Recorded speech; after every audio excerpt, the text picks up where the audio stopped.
Welcome to Them's Writing Words, a podcast discussing selected fanfictions from the world of pastel horse literature. My name is Scribbler, and I will be your shitty, scratchy voice moderator today.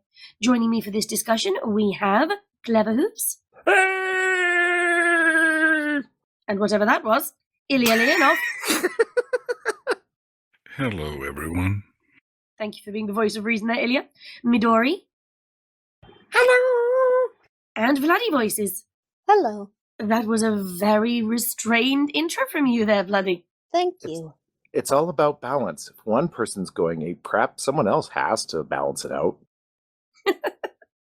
Today we are looking at the fanfic Mortem, the Last Necromancer by SecretAgentPlotTwist, as chosen by Midori.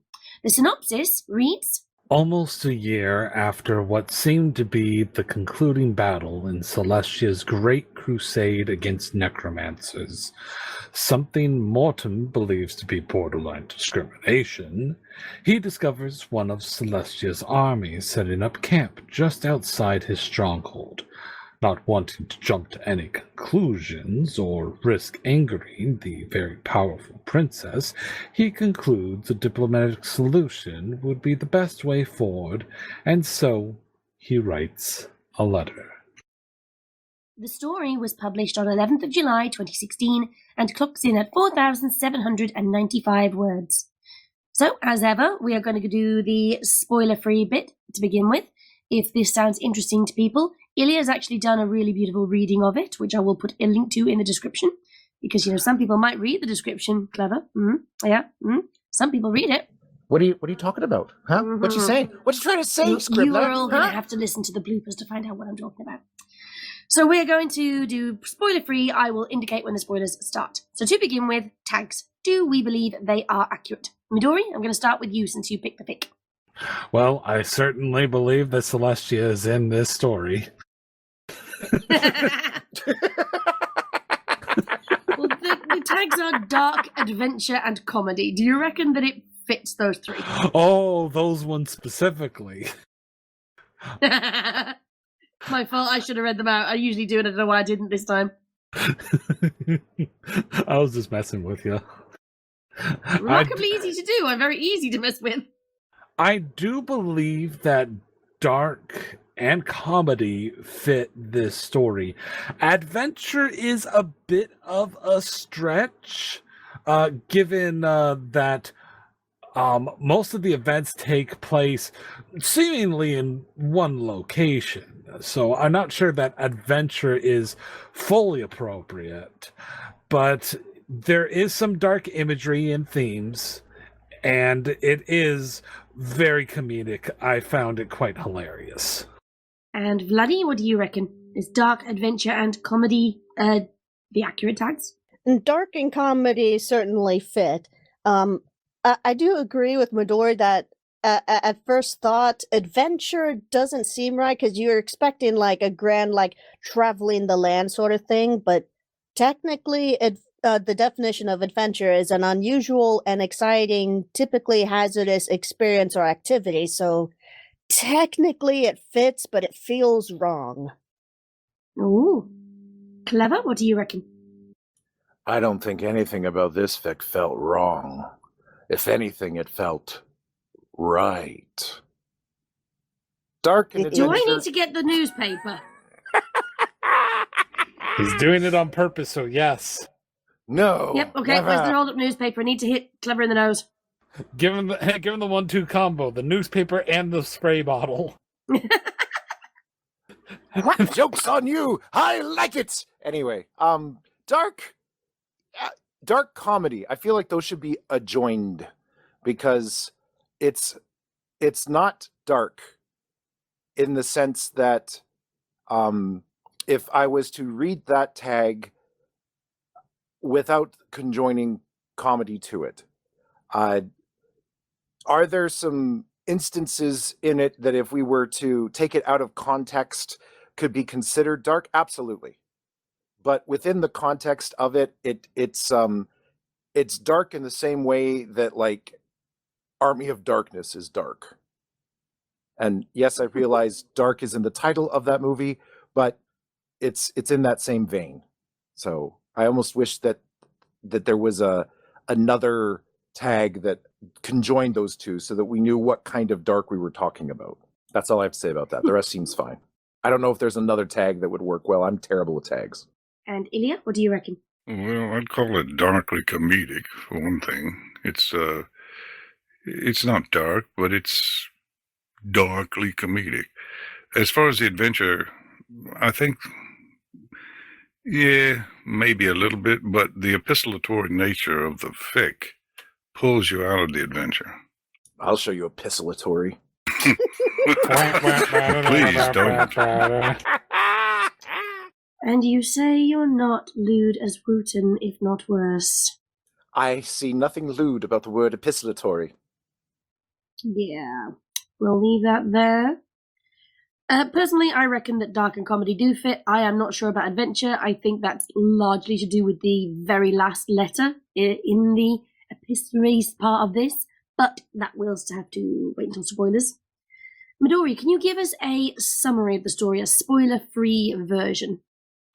A spoiler-free version is that Mortem is the last necromancer, and he is sending letters to Celestia to try to talk things out, because it seems like she's hostile towards him, but he doesn't want to jump to conclusions. He's a polite guy, he's reasonable, and he's just trying to resolve things peacefully, or so he says. If that sounds interesting to everybody, we've given you any indication that this is worth a look. If it sounds like your cup of tea, go and listen to the reading or read the fic. Midori, do you want to give us the spoiler version now? Going into the spoiler version, Mortem is waging a one-sided conversation through letters with Celestia that very blatantly and clearly keep leading towards Celestia's forces upping their game and trying to kill Mortem at the decree of Celestia, as we eventually very blatantly find out. And though he tries to be reasonable, he eventually snaps because she won't be, like, I forget the word, like, she's not being reasonable, she's not diplomacy. She is not being diplomatic about this at all. And in the end, he manages to give her the slip with a very humiliating loss, and goes on to live his best life with a ragtag group of homosexual adventurers. And that is not hyperbole, that's literally what he calls them. Exactly. Right then, so that sounds interesting to you. We are going to discuss the fic, assuming you have read it from here on in. So, impressions of the prose style. How does this story read? Is it trying to achieve any particular tone? How well does it achieve this? Midori, do you want to take the lead on that one? Well, it's very clearly going for a dark comedy tone, as the others have said. Like, it's not dark in the sense of like grim dark or spooky. Like I said, there is some dark imagery, ponies on pikes getting turned into undead monstrosities, but overall it is presented in a very comedic way. Like, he'll say something in his letters like, oh, hey, I've got this secret tunnel, so if you get this, like, we don't need to involve the army. Just come in through the secret tunnel and we can talk in person about this like civilized adults. And then the very next letter, it's like, you're not going to believe this, but somebody from your army must have intercepted my letter, because lo and behold, a bunch of soldiers snuck in through that secret entrance. But don't worry, I had an ambush waiting for them and they're all dead. I must admit, I love that bit of his character, which is, don't worry, I took care of it. Your army's dead now, but that he just assumes that she has the same attachment to her soldiers as he does. None. It's really great. Yep, I really love how how he writes. Well, do you want to go next then, Clever? Oh, sure. Yeah, I really love, like, the character of Mortem really comes through in his letters. And at times though, like at first read, he comes across as this very congenial, almost friendly monarch. That's sort of how he seems to paint himself. And he's trying desperately to make sure that Celestia has absolutely every out possible to try and salvage this as, oh, it was just a big misunderstanding, even in the face of incredible evidence to the contrary. Like, he's purposely being obtuse about that. But, there are moments where that facade seems to slip a little, where you start to wonder, like, is he really that naive, or is he a bit more conniving than his letters would portray? And I rather like that the series of letters kind of keeps you guessing about that, even until the very end. I'm still left, he's almost Discord like in his impishness, especially more towards the end. So I really like his characterization. And I feel that the word choice and the way in which his sentences are constructed just seem to underline that. And Ilya, what do you reckon? First, we ought to establish, I think, the way the story sets up. I don't know if it's been mentioned, that Mortem is in a large, dark tower in his territory, and Celestia and her army are trying to assault the tower and take Mortem, just so everyone understands the position. Yeah, it does really achieve the tone quite well. I rarely do comedies. I really like a dark one, or a comedy that reads well, and this one really reads well. One can see little glimpses into Mortem's inner personality.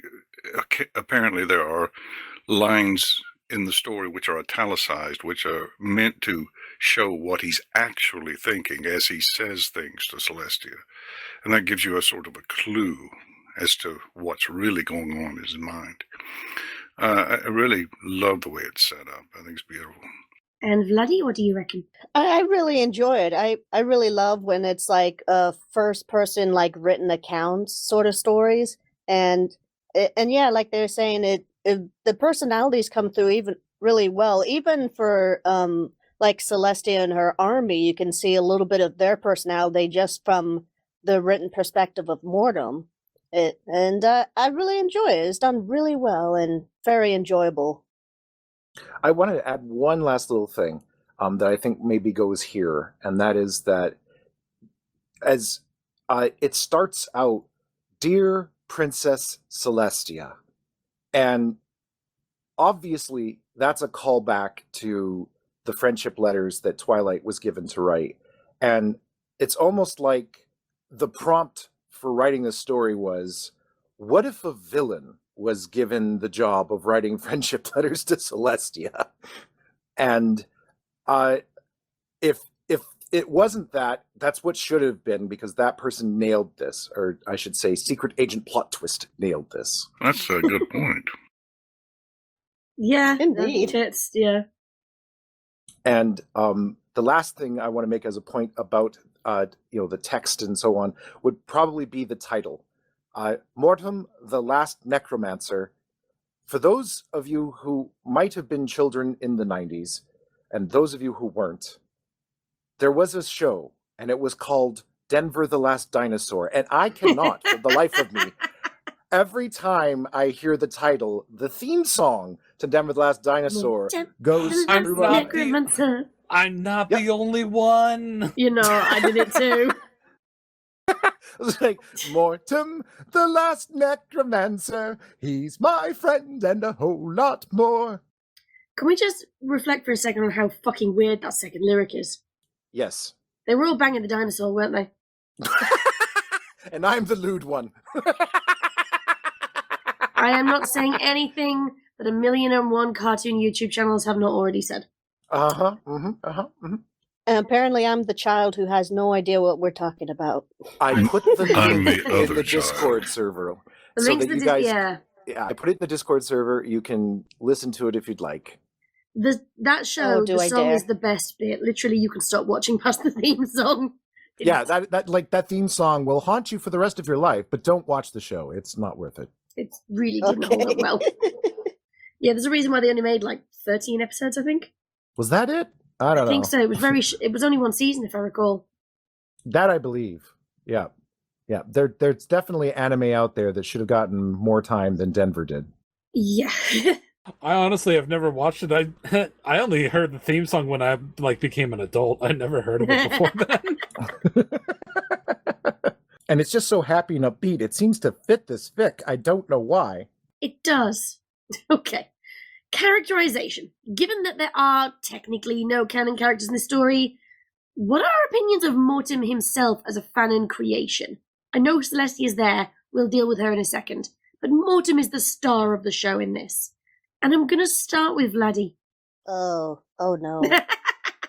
I like to change it up. We don't always start with the same people.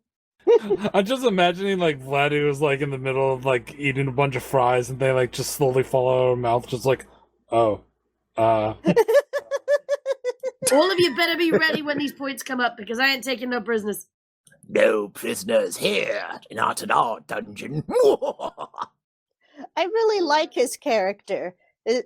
Very fitting for a dark comedy. The mood reminds me he reminds me like a character you would see in What We Do in the Shadows. Very trying to be happy in a very dark scenario. It's very fun. So, would you like to see the further adventures of Mort? Oh hell yeah! Mortem all the Ditto. way. Ditto. Mortem for the win. Mortem, the last ragtag homosexual.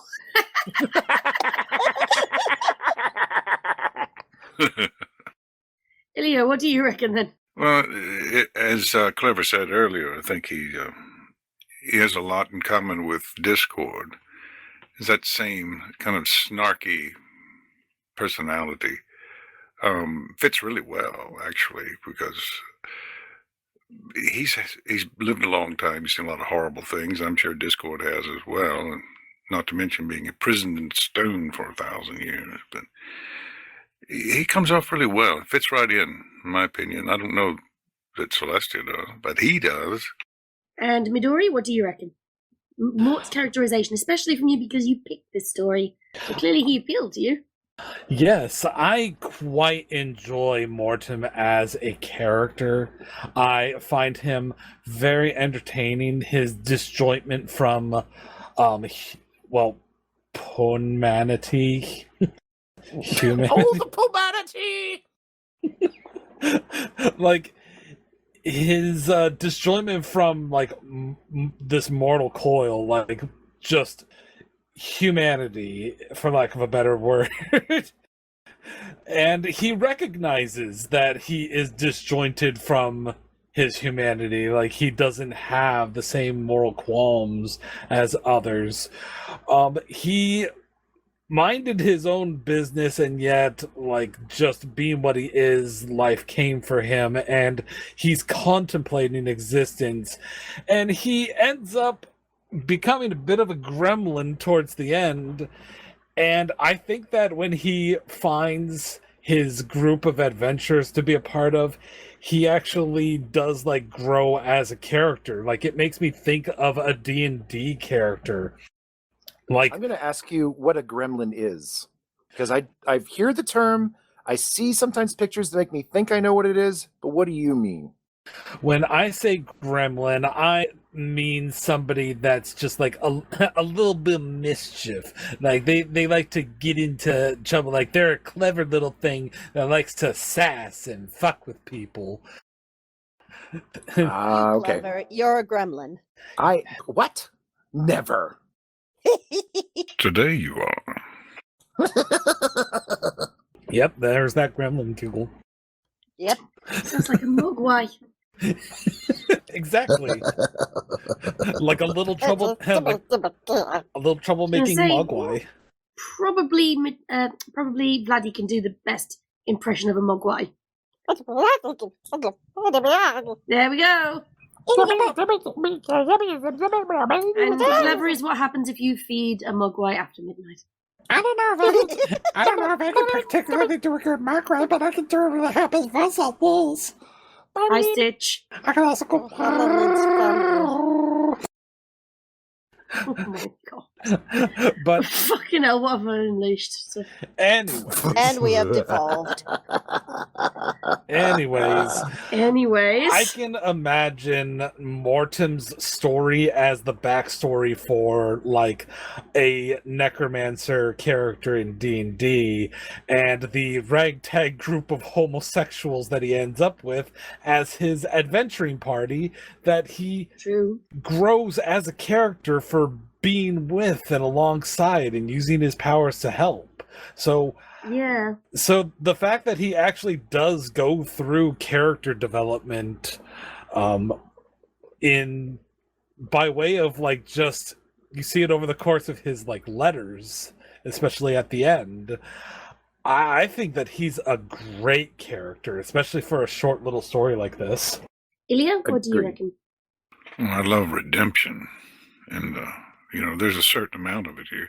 It would be a lot of fun to see him become friends with Celestia and watch as he tries to do well, but can't quite get there. You know what I mean? I think that would be a lot of fun. I just had to raise that one. I mean, the wife was so unhappy. Well, on that note, Ilya, what do you think of Celestia's characterization here? Because she's largely absent from the fic, but her silence is kind of characterization when Mortem is, I keep wanting to call him Morty, he's not, he's Mortem, keeps sending her these letters and then she turns up at the front. I think you should call him Morty.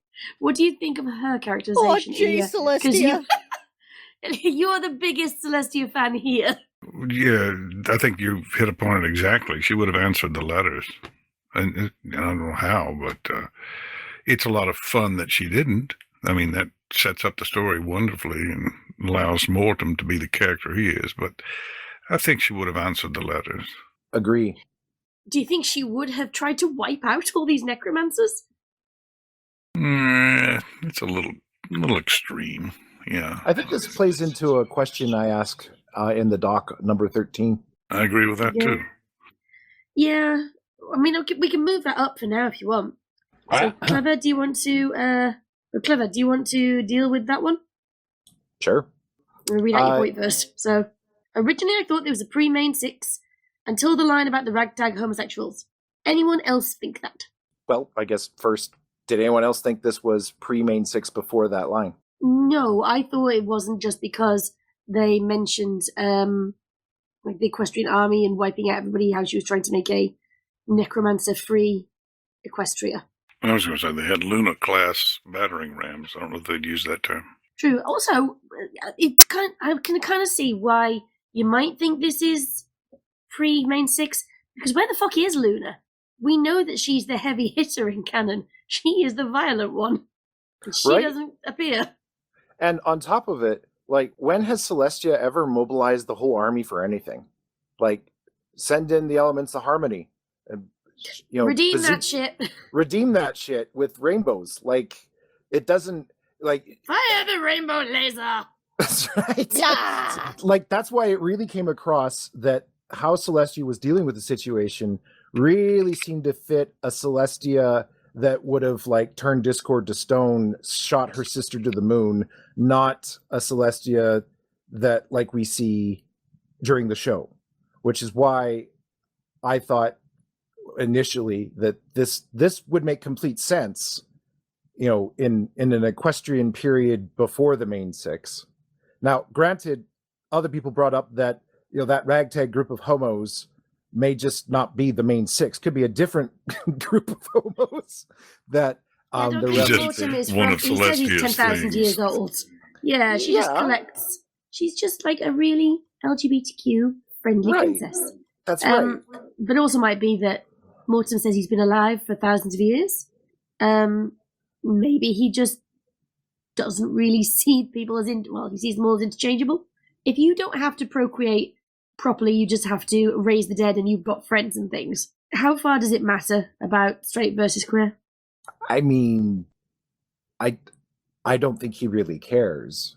Like, I don't get that sense. Like, I think Exactly. he uses that phrase only because he's supposed to be ancient, and I think that the author thinks that that's how he would call them, the ragtag Let's group be of honest. homosexuals. If we're talking in terms of giving him like very old-fashioned ways of referring to gay people, this was the nicest one he could have used. Agreed. It almost strikes me as almost Downtown Abbey, Maggie Smith-esque, the way, like, I imagine her kind of R.I.P. like... Maggie Smith. I know. For the purposes of this we're recording this the weekend that she died. I didn't realize that. Huge Downton Abbey fan, me. Yeah, she died on Saturday morning, I think it was. Yeah. How sad. It is. I always But- remember you, Miss Jean Brodie. I fucking hated your book, but I loved Maggie Smith playing you. But just the way that Maggie would deliver a line, and I'd never insulted people. I described them accurately. However she'd said it. But and that's kind of how I imagine Mortem, like, I've being never snide. insulted people. I've just described them accurately. There you go. Much more of a Scottish lilt than I can manage. Comes from being in the UK. I'm the only Brit in here today. This is weird. For the last few podcasts, it's been like majority British people, and today I'm outnumbered. We got rid of them. You did. Carriage one's just in a box somewhere going, "Let me out." Oh, poor So Caradwin. yeah, I thought when I was reading this, I was like, so like, I love the way it's written, and it wouldn't be the same if we had the main six get involved, and I love that it's just between him and Celestia. So I mean, it doesn't really matter to me that much, but it is out of character for Celestia. Like, she strikes me as being really out of character for her. If we're talking about the Celestia that exists during the series. But I believe, being thousands of years old, that Celestia has evolved as well as a character, and that if this was a more earlier version of her, this could almost be an explanation as to why she's even open to the idea of reformation and redemption for villains. Like, this one villain basically forced it on her, and now she's thinking, maybe, well, rather than endure embarrassment and this and that, maybe allowing a villain to redeem themselves is a better option. So it almost makes sense to me that this was placed in the past and not anywhere in the same timeline as Friendship is Magic. What does anybody else want to chime in on that one? Oh, yeah. Go on, yeah. then, Ilya. Well, Ilya, then Vladdy. the thing that puzzles me, I mean, it's been covered in fandom quite a bit, but I'm not certain it is in canon. Does Celestia actually have an army, or just a bunch of palace guards? That seems like that's all I ever see. I don't remember. Has she ever marshaled an army in the show? Yeah, it's yeah. the sorry. Wonderbolts, kind of, sorta. I've never quite understood the role of the Wonderbolts. I know they did explain at one point when Twilight was trying to train RD in their history, but they just always seemed like the Blue Angels or the Red Arrows, not like a fighting squad. So in the alternate timelines, in the one where Sombra is there, Celestia is leading an army there against Sombra's army. True. But she did have to mobilize and, like, use conscription to make that army. Okay. Well, Ilya? If you're that powerful, I mean, do you need an army? Just blast everybody. True. Well, you're busy with paperwork. And Mortem does acknowledge that, like, it must be great for your morale to have a literal god at your head. Yeah. A hot god. Very I swear I important come to you detail. first whenever there's a Celestia point. Vladdy, what do you reckon? Did you think this was pre-main 6, or did you think this was after canon? I still think it's pre-main 6. I thought at first about the main 6 when it said the ragtag homosexuals, but then I'm like, nah, Celestia just likes collecting them. She's got a full set. Maybe she collects Wow. ponies of every color, and when they make the rainbow, that's when Mortem's like, oh, look at your little horned in pride flag. It's like, yeah, let's see you keep that color arrangement after June.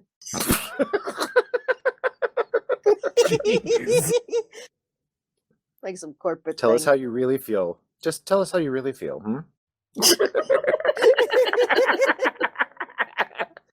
Like, are you really an ally, Celestia, or do you just want the votes? Wow, other votes? I suppose between her and her sister, there might actually have to be an election from now on. Which princess do you want? Luna. Vote for mayor, for mayor! There's mayor every year going, please, it's literally my name. Without this, I have no purpose. Can you imagine? Save my purpose! Save this town! Mayor for mayor! I paid to change my name to mayor for a reason.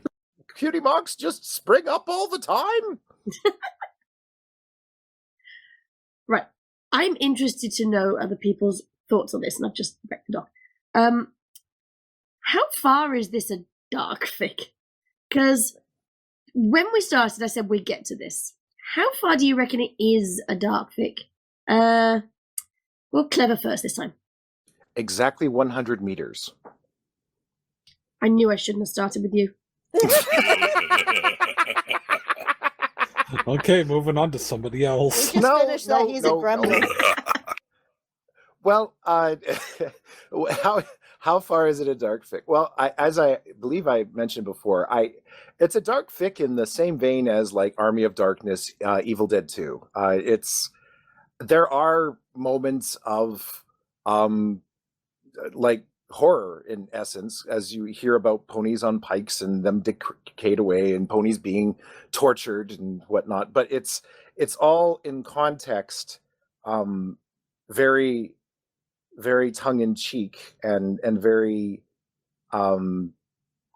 it's funny to the way that it's done. Like you really have to suspend your abject rejection and disgust with Mortem. I think he's just too charismatic for me to really care that he's doing this to these unnamed ponies that he doesn't care about, and so as the reader I don't really seem to care about. So yeah, I find myself rooting for Mort the entire time. I'm going to call him Mort or Morty because I feel like he'd be a Morty.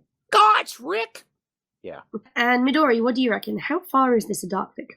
I do feel that this fic is dark in the sense that, like,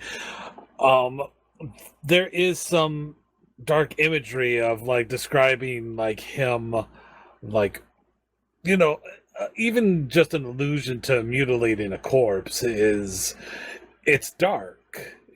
Like, I'm glad you have to explain that to people. I didn't know.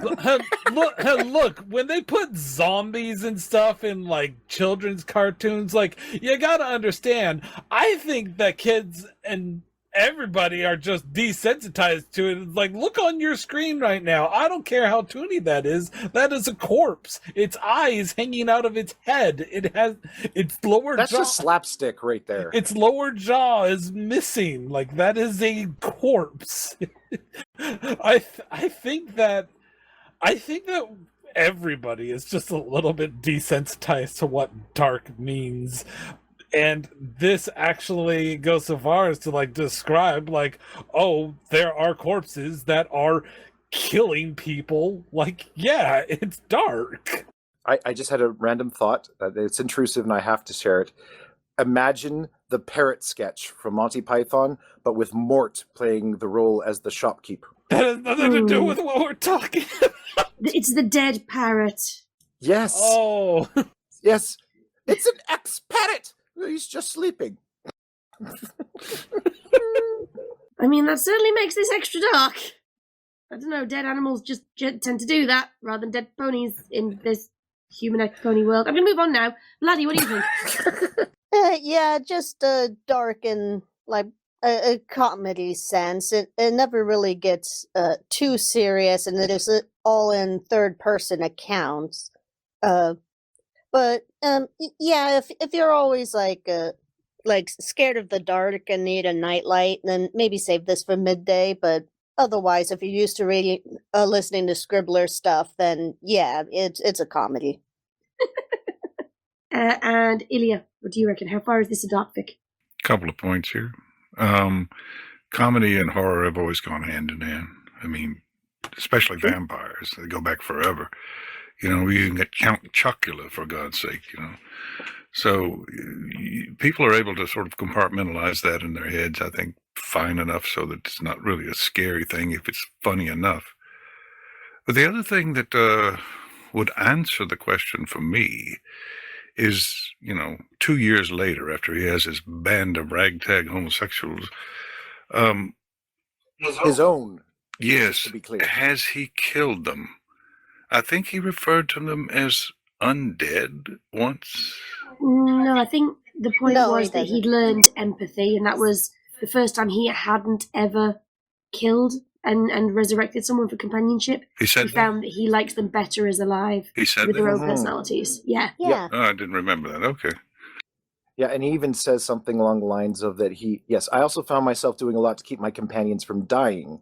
Although I originally thought this to be an extension of keeping my smartest undead safe so I can still play chess, but later began to think maybe it was something different, as they are all terrible at chess. That's the line right there that I missed on. Okay. It's not dark. I mean, there's tons of death and mutilated corpses and undead there is- zombies running about, and Nah, that's know, just it's not humor. dark. That's just There humor. is torture, but It's 100 Yeah. meters from dark. That's I stand by that statement. Hey, listen. Yeah, Disney had darkness all is- the skeletons come out of the ground and dance together. It's comedy. We had this discussion once before, didn't we? What makes it? we might have done. And This is our 27th episode, so it might be we've had these discussions before. when we talked about how it's dark if it has a bad ending, but it's not if it has a good ending or something like that. Grimdark versus regular dark. That's yeah. it. That was it. I'll say. is Okay, that the I got you. difference? Grimdark is it's the worst possible outcome for the characters. So like you can have a complete like all horror movies are dark, but not all horror movies are grimdark, unless the protagonist has the worst possible ending. Okay, this is definitely a dark fic then. Oh my god! I thought it was just a random word choice. I had no idea. My jaw literally dropped hearing this. Hey, yeah, Vladdy, No, I no. only learned what the difference was by hanging out with Scribbler as well. Yep. And that's why, like, I look at the Warhammer 40k universe and like how grimdark that is, and it's like, yeah, I'm never gonna get into that. That's literally where the word came from. Was Warhammer 40K. Congratulations, your senpai has evolved into a sensei. Oh. Well, I don't know. I was going to say if I'm people's sensei, something's gone wrong with the fandom. Well, Well, it's been wrong for some obviously, time. but still. Hang on, no, Clever, you are living proof that something's gone wrong. I am your sensei, and look how you turned out. Well, thanks a lot. You know, Jeez. you know, Scribbler got a name by scribbling on people's skin with a knife, right? Well, that's where this I came accept from. this as my new headcanon for myself. I've been scribbled. Well, maybe my name comes from how green I make people when I choke them to death. Yeah, dark backstory. Huh? You make them nauseous when you choke them? Yep, I'm sticking to it. Yep. I want to respond, but like it's just gonna make it bad. Okay, go on. Because it's not already. It's not already. It's good right now. You go any further. Like I was gonna say something. I'm like, I mean, like I choked them with my ass or something. Oh, that's too far, man. What the fuck? Snap! Break people's necks by sitting on them. It was autism all along. Yeah. Shall we move on to the next Okay. point now? Why do you think Celestia never chose to respond with a letter of her own? This was a question from Wooten, who sadly can't be with us today because he's doing D&D. Ironically, considering this feels like a D&D story. It totally does feel like a D&D story. So why? Go on then, Clever. Why do you think Celestia never chose to respond with a letter of her own? I honestly think that was an author choice. To allow Mortem to continue these pleas, because if Celestia did respond, then we'd have the problem of there's communication. They might have been able to come to some kind of reconciliation, or Celestia would have then had to have owned up to being a bit unreasonable in all of this. So it's I think it's an authorial choice why she never responds. Now, if we see her not as Celestia as we know her, but rather a different version of her, I think she wouldn't have responded, just because it's irrelevant. Like, he's beneath her in her mind, and he's to be exterminated, and she's not treating him with any mercy or quarter. So that's why she's not responding. Though by the end, I think she should, to be honest. By the end, she's just pissed. Right? Like, no, he wants me to, and I'm not gonna. But yeah, I think she should by the end, because by the end he's completely humiliating her, and he's still trying to extend the hand and try and salvage something when he really doesn't need to. And he keeps, even when he's cursing her out, he's keeping a level of respect for her that anyone else in his position probably would not have. And that's where I feel like she should have written him back at some point, but she doesn't, and I think it's a better fic for it. But those are my thoughts on that. Midori, what do you reckon? I think that in a similar vein, it's for the writing purpose. Like, I think that the tone that they're going for Celestia here is that this is something that she is not willing to be reasonable on. Like, this is somebody that raises the dead for their own purposes, and that's something that she's not willing to address with friendship or redemption or anything. Like, she is just hell-bent on getting rid of what she sees as a blight, like something that is unforgivable. The fact that she's not responding, I think, is just doesn't want to. Like, she doesn't want to forgive him. She doesn't want to acknowledge that she's wrong on this matter. Sure, that might not be how Celestia is portrayed in the canon itself, but this is going for dark fic vibes, and it is a kind of subject matter that they never really touch on quite to this degree in the show proper. So yeah, I think that that's just the way that they're going for interpreting Celestia's character for the purpose of the story. And besides which, like he said, we wouldn't have quite nearly as funny of a one-sided conversation as we do otherwise. Vladdy, what do you reckon?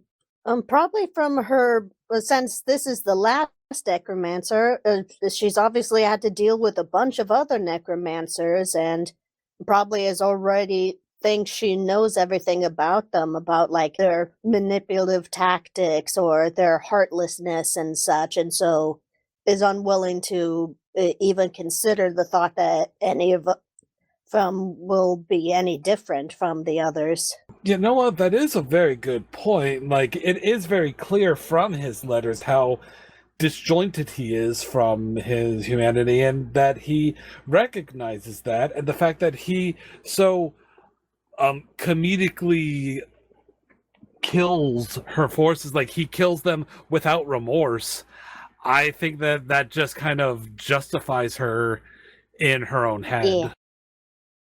I also like to point out that his letters, at one point, it's like he realizes that he's never really going to get a letter back, and so they almost become journal-like, you know, as he starts to contemplate his mortality, his you know, his sense of morality and his place in the world, and whether there's you know, desire that he has that he never realized that he had before, or capacity for caring that maybe he never had before. And I find that transition interesting, because I myself have used the letter format as a way of journaling, like writing my journal entries actually to somebody, just because it provides a structure to allow the thoughts to come rather than just puking them out on a page. But Poetically put there. Yes. When was the last time vomit wasn't poetic? That's what I'd like to know. The answer was all It of the other does day. have something of like, oh fuck, who's that artist who just flick painted a wall? Bagsy? No. Banksy? No. Bagsy? Jackson Pollock. Oh, just Yeah. splatted it there. Yes. Yep, definitely a Jackson Pollock-esque reference, which would have been funnier if I'd remembered his fucking name. You did, though, much faster than I can recall things when I'm having trouble remembering them too. And I have vomit on the brain. My poor boy's been up the last couple of days with some kind of food poisoning, and it's poor baby. yeah, he's resting and chilling out on the couch. Is he listening to you? Oh no, I am like in the basement, far away from. You said about swearing and sex references you've made. Yeah, geez, you think I would? I would never in front of my children, as crazy and not so. I like they asked to. I won't even let them look at my channel, and it's not that my channel's even bad by any stretch. I just say it's not for you yet. Like, I mean, your channel is like 50%. You are not source of worthy comedies. yet. right. Like I wouldn't even want them to go there to then find like half of the, you know, them's writing words that I've been on, because some of the shit that I've said on those. Oh. While we're on the topic of cutting out material, maybe leave out the part about me choking people with my ass. I think that stays in. Oh no! I'm Yes. just. That's really I funny. think And that also, has to stay in. your pony Sona literally becomes a giant sphinx. It'd be very After easy choking for someone your on their ass? sphinx Sona to choke people with a bum. So, and yeah, but like somebody's gonna be into it. Of course, that's what makes it funny. Oh, my audience. Have you watched one of them's written words before? Yeah. Yeah. I'm- Like, Yeah. I have gotten some weird shit as, like, DMs. Like, not like propositions or anything like that, but I have literally had the weirdest fucking fan arts sent to me and have had zero concept for how to respond. Like, somebody Scribbler? made a full-out animatic about my pony Sona being a stripper and going home with someone. I did the not know fuck? how to respond to that. Stripler, you Stripler. That's going to be your nickname, Stripler. Fuck off. It's too, Ilya. Yeah, just turn Yeah. the bees upside down and they become bees. Stripler, I love it. that was an accident. That wasn't on purpose. Oh, Suddenly I'm part of Applebottom's Oh Yes! no. whorehouse. yes, perfect. Oh my goodness. But honestly, you need to make a video where you like show some of this, like, what is this shit? And then like get dramatic readings of some of the DMs that you get that you have no idea how to respond to. No, because that would give them a platform, and that's definitely not what I want. The whole thing is that I ignore stuff like that when I get it, because I'm like, I respond to you. You clearly want a response. But I'm shit, going to pretend that's I haven't gold. seen it. It's gold. You've not been a woman on the internet. It's not gold. Not unless we're talking about gold lacquer, Yeah, which then is... fans are gonna who wouldn't do it normally will make stuff up and then be like, "Will I be in the next reading?" And you'd be like, "Ugh." All right, fine, that's true. Shall we go back to the fic now? I'm not through with this one. And Ilya, Why it's do you- so good to hear you, by the way, speaking of trials and tribulations. Oh, thank you. Yeah, I've had a few of those. A few fucking big ones. So it's It's good that you're back with us. my wife, by the way, absolutely loves hearing your voice. And if I'm ever in anything that you are also in, she's willing to listen to that more than once. But if it's just me, it's at most once. That's all she'll do. Well, that's very something.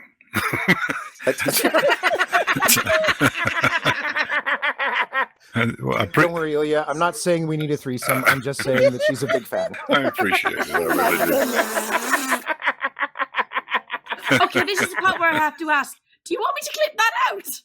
Does your wife listen to these? No. Well, not normally, but if I tell her Ilya's in this one, she might. And so this will be just for her. I'll leave it in there. This is just for you. Do the blooper reel Oh boy. I see you. But I had something. to go along with that wet pussy.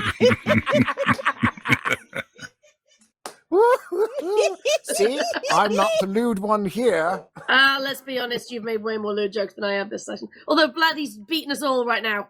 Yeah, beating us is the right word. Ooh. Well, when you have a cat in the rain, of course I gotta make that joke. Mhm. Right, let's get back to... Ilya, did you ever give your impression on whether or not Celestia would have responded to the letters? Yes, I did. I think she was having a hooves done and didn't want to be bothered. No, Yeah, she had hoof polish and it was wet and she just couldn't respond. we've spent the last 10 or 15 minutes actually explaining the answer to this question. Does anyone remember the attempted assassination of President Reagan? Is that something people are familiar with? Remember it? No. Heard of it afterwards? Yes. Well, you know, Ditto. there was this fanboy, and he was such a fanboy that he decided he would attempt to assassinate the president to get her attention. Now, my idea is that let's assume he went to prison. Let's assume he wrote fan letters to Jodie Foster while he was in prison. I don't think she would have answered any of them. In a sense, I think perhaps that Mortem is kind of a fanboy of Celestia. He really seems to want to get something out of her. And she's probably just saying, no, I'm not going to give in to that slop. You know, she doesn't want to be part of it. That's the way I looked at it. I feel like you're bringing a little bit of your own love of Celestia into that. Absolutely. Yeah, I think It's very I hear it. important. Yeah. She's like, another. Well, she never fanboy. answers any of my letters either. You know, I got her to answer one of mine. I'm just saying. Why, you? I'm not even kidding. I had this is true story. I had the voice actress who plays Celestia as a voice coach, and I couldn't keep myself from doing it. I wrote one of my emails to her asking her some questions. I start with "Dear Princess Celestia," and I apologized later, but I was like, I could not resist. I'm sorry. I ended up I don't know if I have to be careful about how I phrase this, but I ended up after a process and after a thing, I ended up I got a signed picture of Celestia from her, and one for my daughter, which I've actually never given her yet. because I've been waiting until she was old enough to have a clear distinction between the voice over artist and the persona on TV, because I didn't want to break that that illusion too early. But she's old enough now, so she might get it on her next birthday and just say, "Here, I got a signed Princess Celestia thing for you." But yeah, so I did write Princess Celestia, and she did write back. Well, the internet is going to require a great deal more data than you've given us here. How did you get to be tutored by Princess Celestia in the first place? Well, you have to be invited to her special school. Well, you.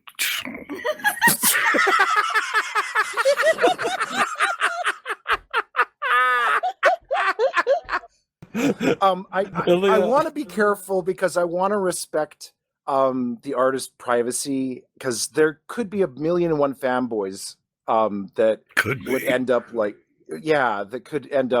trying to leverage something out of it, and I don't want to be the one that causes that kind of shit to hit that storm. But what I will simply say is that I went looking for VA lessons, and I found some, and it just so happened that particular session ended up being taught by the voice actress that plays Celestia and Cheerilee and so on. And the entire time, I mean, you talk about there not being a wet seat in the house. I was just sitting there, eyes I drank it all in. I loved every second of it. I recorded it. I'll say it. I recorded it. Absolutely. And yes. Absolutely, and not in a creepy, weird way, though. I don't know how else you're going to interpret it, but I more just because I was soaking in everything that I was learning, and I was just in awe to be at the feet of someone that did a character that I on a show that I had so much respect and love for. So it was awesome. Yeah. So I don't want to cause shit, because she was incredibly nice to me. And as you know, sometimes you shouldn't meet your heroes, but in this case, I met a hero and she stayed one. So it was awesome. Nice. Yeah. So you're not the only disappointed sensei. I'm sure if she heard any of this shit, she would be supremely disappointed in me. Luckily, I don't think that she's part of my audience. You never know. I mean, true. And I love the idea, waiting to give this to my daughter, which she could appreciate. It's like, oh, Dad, can I have it? No, it's mine. I have my own, actually, she sent 2. Nice. Yeah. See, I honestly, You're not old I enough. thought you were referring to the time you got lost in Mag to do the call as the pony characters. No. I mean, that was amazing too. Do you want to explain that for purposes of the audience? Because it is such a sweet story. Okay, so story time. 1888, Sicily. No. Year after I did a Twilight thing for you. Yes. So so during the middle of COVID, that was set the scene. It was COVID, and people weren't supposed to get together. And initially, my daughter was turning 6. That was the year that Scribbler did a tremendous favor for me. And that was what solidified our friendship, was that gift. I mean, you had me at hello. I mean, but I mean, you doing that for me let me know that you were, that there was some reciprocalness happening there. It wasn't just a one-sided oh, I really like Scribbler. But then you got to know me and all your regrets. But going on with the very sweet gift you made for your daughter. Well, so she couldn't have any of her friends over. A 6-year-old, it's hard to explain COVID, dangerous disease. She just knew that she was going to be alone on her birthday, and that was sad.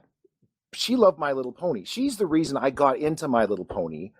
Well, that and the fact that I hated all the other cartoons that were out there, specifically the one with the construction dogs. What are they called?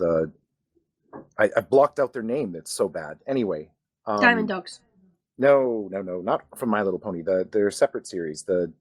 It's got Chase, the police dog, and Paw Patrol? Paw Patrol, yeah. Oh, Paw Patrol. Yeah, that I hate that show with a burning passion, almost as much as I hate Caillou. But so I was trying to find some other show, got onto My Little Pony, loved it immediately. She loved it immediately, and then we both became bronies at the same time. I didn't know that was a word that existed at the time, and I was on the search for. I wanted to, when she turned 5, to actually get her a shout out from her favorite pony, which is of course Twilight Sparkle, and I couldn't afford the cameo from what's her pickle, Tara Strong. Yeah, I couldn't afford that, and so I went looking to see if anyone online did a good Twilight Sparkle, and boy, was there only one person that I heard that did an amazing one, which happened to be Sensei here, and I realized quite quickly that Scribbler was way too much of a busy individual to like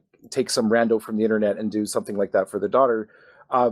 So I didn't approach for that. I'm like, that's just a creepy, weird internet thing to do that'll get me blocked immediately. That's dumb. But in the meantime, while I became a fan of Scribbler's and I was watching her stuff and I thought it was funny, we ended up I ended up auditioning for because there was an open audition for one of her spoopy things. I became into It was her DMs. Story of the Blanks. Yes, Story of the Blanks. I was just I wasn't even like first pick. I was like background, pony, doing background Best noises. fucking and zombie zombies. in that, I'll be honest. Well, you say that now, but No, really. At the time, I was like, shit, this guy's good. He sounds completely undead. He's almost alive. I believe that he's alive. Sorry, Mort would love that. But I thrashed my voice for those too.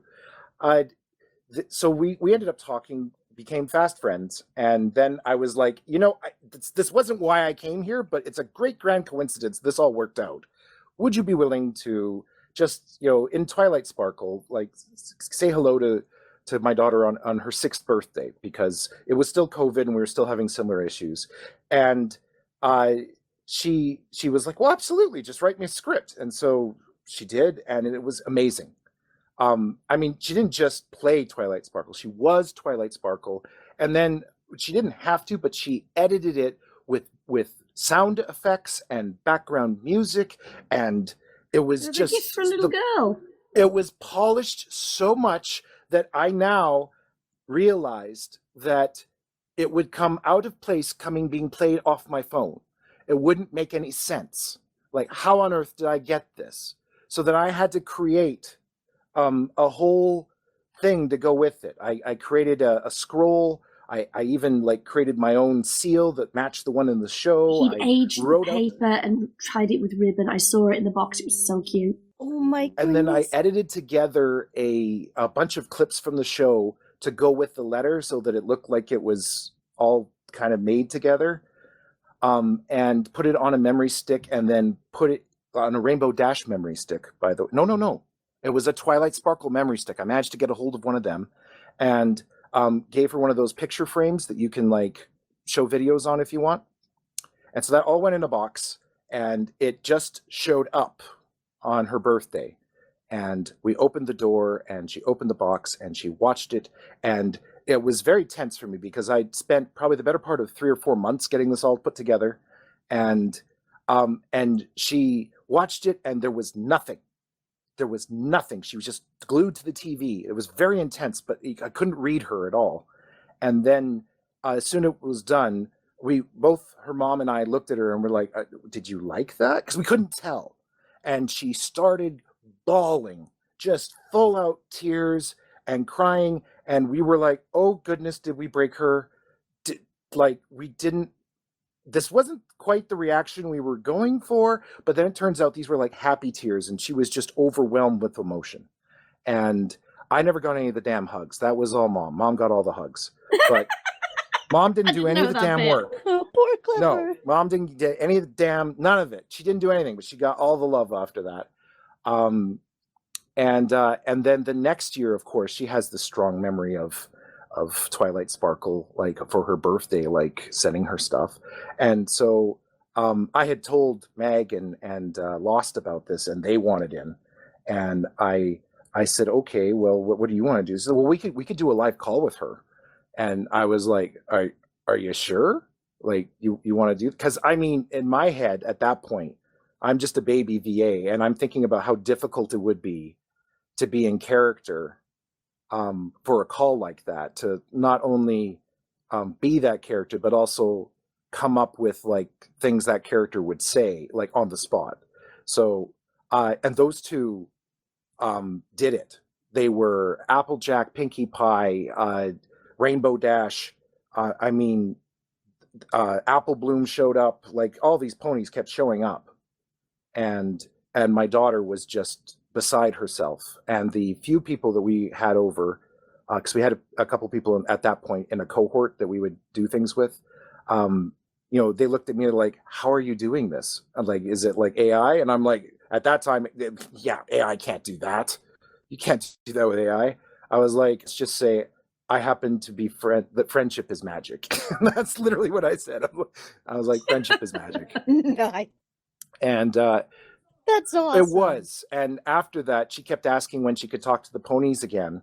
And I kept trying to like come up with bullshit, like, well, the ley lines aren't right, dear, and you know, you got to have the right, like, to get to Equestria, like it's difficult.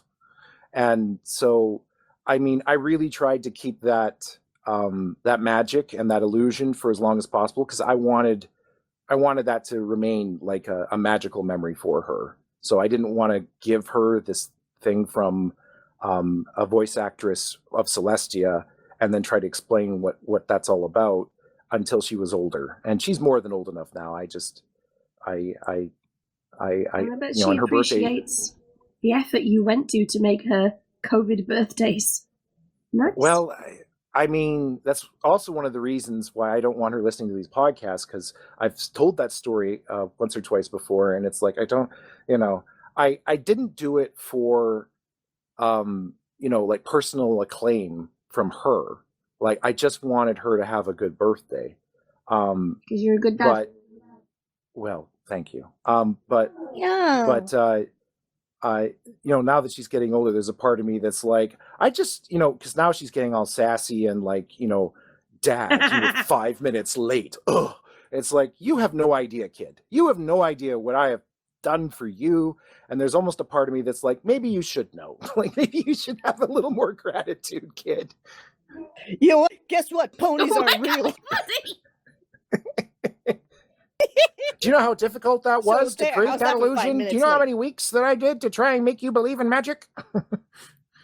Yeah. Anyway, shall we go back to the story? I love her to pieces. I would do it again in a heartbeat. It's one of my favorite memories of her growing up, and I know there'll be more, but yeah. So if you thought it was that, it wasn't. I actually did get to speak to legit Celestia. Not that the ponies that she ever talked to me were ever any less real than OG Celestia. What an amazing world we live in. Some people, right? Some people beat and starve their children, you know, and then we have people who love them. It's a big difference. Yeah. Those are just the two kinds of people. Yeah. Yeah, those are the only options. Beat and starve or love. That's it. Shall we go back to the story? Can we? Okay. I've been quite loquacious. So almost like you're a loquacious linguist. Almost like I was a loquacious linguist. Yep, I'm going to have to come up with a new name for you in the description this time. Because if people read the descriptions, talking to my audience right now, not to Clever, I do some interesting things in the descriptions. I also credit every fucking thing we talk about, which takes a lot of time. I've seen it. You have now. I'm talking to the rest of the audience now. Everybody who's listening, please go and look at the description. Otherwise, my efforts are in vain. Right. Who would you say is the villain of Mortem the Last Necromancer? Well, the Mortem the Last Necromancer. The Last Necromancer. Vladdy, you asked this point, so you get to take it. Who would you say is the villain, if any? Mortem, Celestia, or the Postal Service?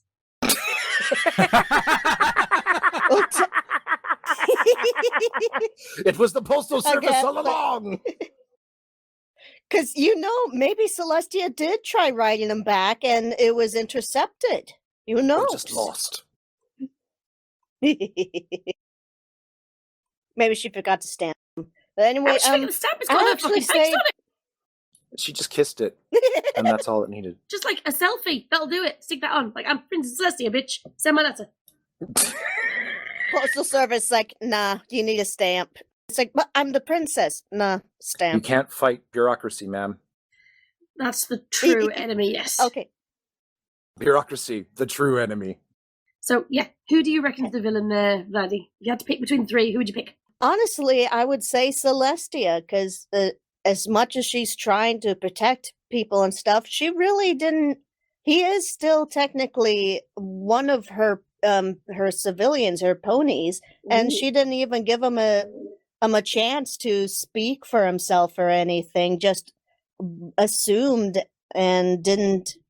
Yeah, just kind of was prejudiced about it. Where was the trial? And exactly, and you know what? He mentioned the village thing, but it sounded like it's past the what is the word? What is the? I was thinking it this whole time. I hate it when that happens. ADHD life. Wait, I don't even have ADHD. That you know just of, the you'd forget if you autism. knew. It's when like a crime has expired. Oh, the statute of limitations. Yes, the statute of limitations. It's technically past that, so I would think maybe he would deserve some forgiveness then. There is no statute of limitations on necromancy, Mortem. It could technically be biased because we're hearing from his perspective, but Celestia does seem to be in a colder phase, which, if this is like between the main Six era and the Luna banishment era, that would make sense if she had to send her sister away and it's like, you know what, fuck the rest of you guys. And it was just cold, but I still think she should have at least heard him out or at least wrote him back or something. What do you reckon, Ilya? Do you think Mortem, Celestia, or the Postal Service are the villains? Well, I think it was that fellow he played chess with that couldn't figure out how to move the knight. He was the worst. I don't know. I'm not sure a story needs a villain. Maybe it does, and perhaps it was the villain of the piece was actually the world that wouldn't let them communicate. You may say the Postal Service, but yeah, I'd say the Postal Service more than Mortem or Celestia. Society was the enemy all along. Dun, We live in a dun. society. Well, Mortem didn't. No, I'm going to start talking on that, unless you're not finished, Lilia, because I'd love to hear your voice more. I'm all done. Okay. He talks about how he was somehow raised. Mort was talked about how he was somehow raised to believe that he was inherently incapable of emotions. I believe the exact line he has is, "I have always believed that necromancers..." Wait, I got to read this how I want to believe Mort talked. Hang on. I have always believed that necromancers were inherently incapable of these emotions. And I believe this because, well, that's what I have been told and how it has been presented. I mean, it must be hard to be surrounded by so much death and care for all those who died. So, I think if there's a true villain in the sense, it's why did he believe that? You know, why couldn't he have explored his humanity earlier? But is he a villain? And I think he, in a traditional sense, absolutely is a villain. Let's be clear. He has killed people. He has torn apart their bodies, necromanced them, killed lots of individuals. And I'm not saying that he does it for a lark or just to be evil, but I mean, this is villain activity. But as far as any villain is, if you scratch the surface enough, you try and find a redeemable individual there. And I mean, Mort clearly is redeemable because he, by the end, unless it's all a smokescreen, seems to have redeemed himself. And I think we just get to be fireside to him as he starts to contemplate things. So yeah, I mean, in the story, it's obviously it's Celestia who's the antagonist, because Mort's kind of sitting there twiddling, minding his own business when this army shows up. Again, at least that's from Mort's point of view. I don't know if his underlings have been busy, like randomly, killing things just because they're bored and their eyeballs fell out and they can't see anything or don't know how to play chess. Or I don't think that they would do anything without his command. we don't know. I mean, we don't. But I mean, his commands could be interpreted however, right? You might say, go fetch me a new chess set, and they might go out to another village that makes chess sets, and you know what, and just kill the pony that has it and go and claims the chess set. Now that you mentioned it, he does go on record saying I put them up on these spikes, but I have no idea how the bodies got that mutilated. I didn't tell them to do that. Well, yeah, right. And he's like, and we try to get the ponies to talk because I'm trying to understand what's going on here, but they only really know how to do torture, so that's sorry. But is he a villain? Yeah, he's a villain. Is Celestia the antagonist here? Certainly. If we're trying to look for the root of it all, it comes in potentially as, how is it that a guy that is redeemable like him took so long to be redeemed? And why is that?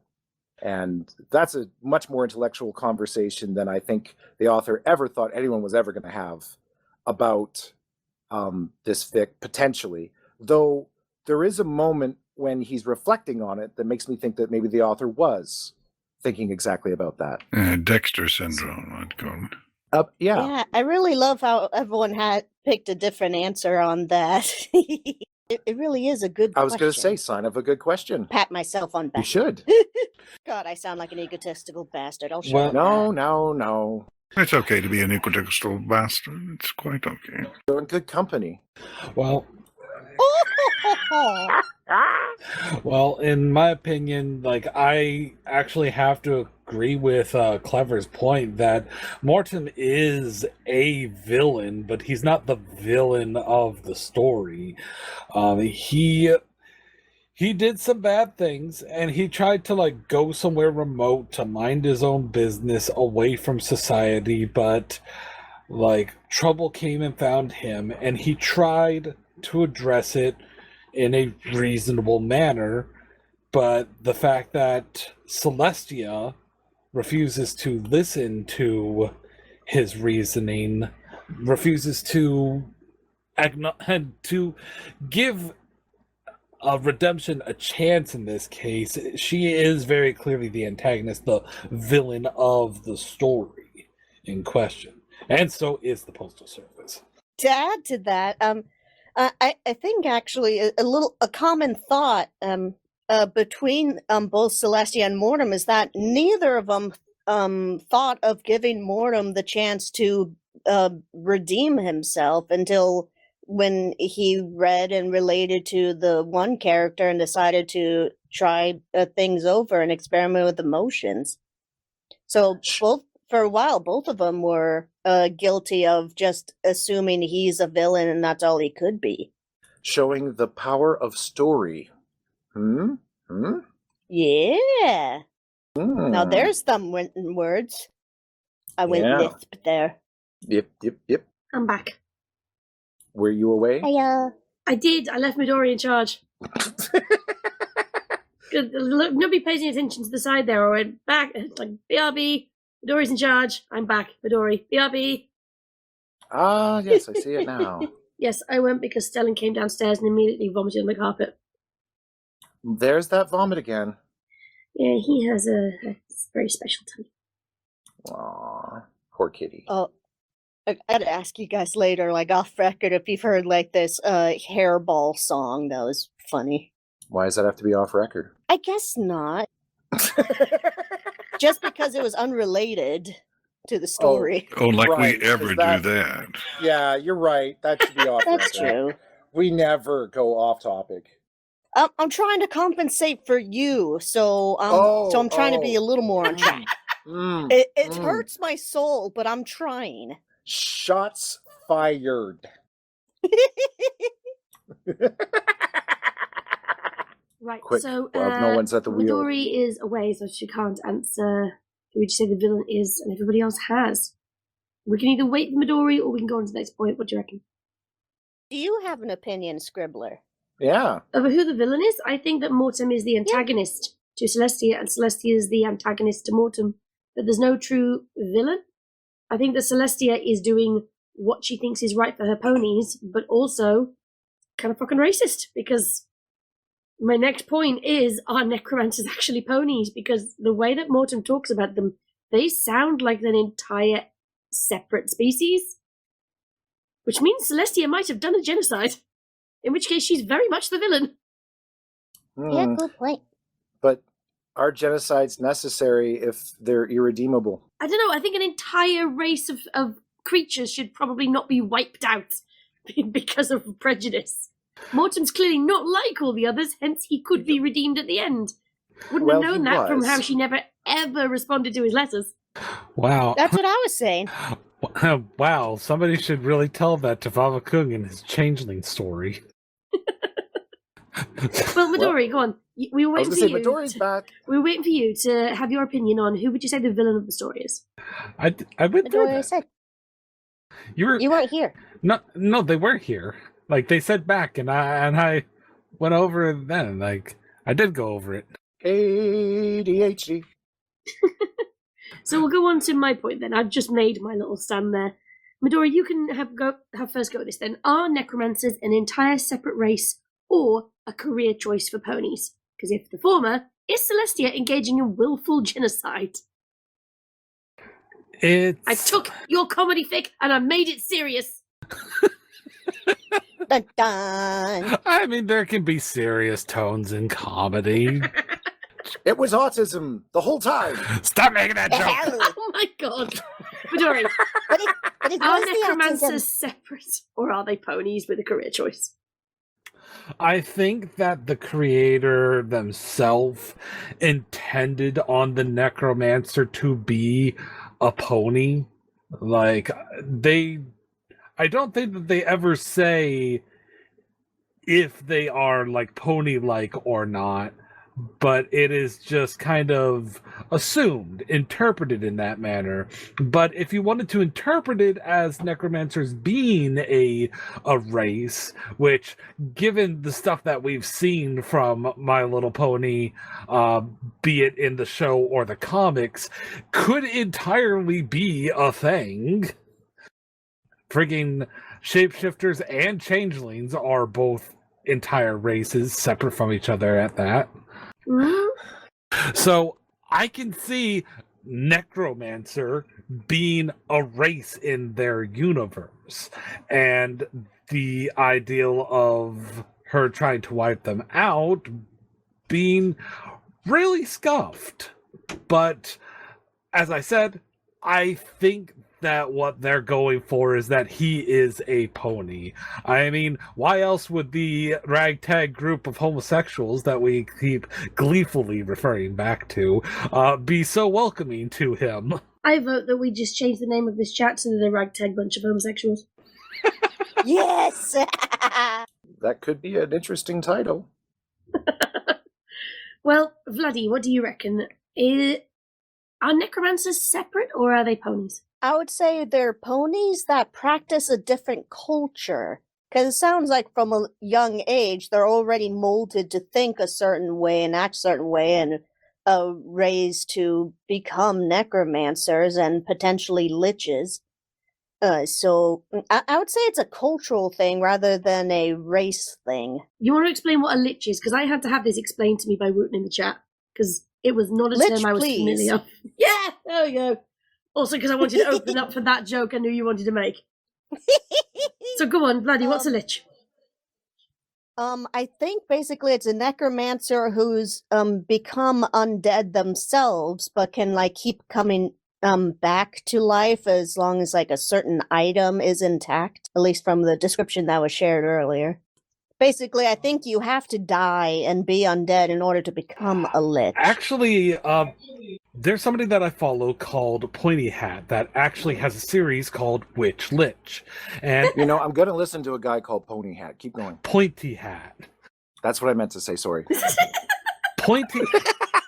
Pointy Hat gets really into what makes a lich and how does one go about designing a lich.